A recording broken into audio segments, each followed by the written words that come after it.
খুচরা টাকা ছিল না বলে ছোট বোনের কাছ থেকে 50 টাকা ধার নিয়েছিলাম। সেটাই এখন জীবনের কাল হয়ে দাঁড়িয়েছে। রাতের বেলা সবাই মিলে খাবার খেতে বসেছি। তখনই আম্মু বলল, আরো কয়েক টুকরো মাংস দেই। তখনই হুট করে ছোট বোন বলে উঠল, না না আম্মু, ভাইয়াকে 50 টুকরো মাংস দাও। সবাই যেন হা হয়ে আমার আর ছোট বোনের দিকে তাকিয়ে রইল। এবার আসি পরের ঘটনায়। সেদিন আমি, বোন আর আমার একটি মেয়ে ফ্রেন্ড মিলে ঘুরতে বেরিয়েছি। এক কথায় দুই কথায় ফ্রেন্ডটি বলে ফেললো, জয় দোয়া করি তোর কপালে যেন সুন্দরী একটা বউ থাকে। আমি কিছু বলার আগেই আমার ছোট বোন উত্তর দিয়ে দিল, না আপু, ভাইয়ার তো একটা বউ দিয়ে হবে না, ভাইয়ার 50টা বউ লাগবে।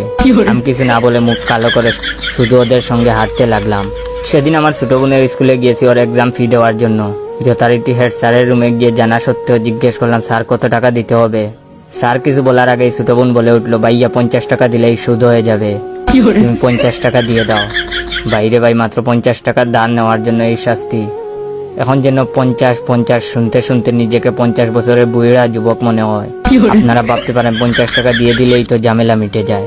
তাহলে শুনেন এবার একটা দুঃখের কথা, এই 50 টাকা 4 বার সুদ করা হয়ে গিয়েছে। আর কয়বার করতে হবে আমার 50 মার্কা ছোট বোনই জানে।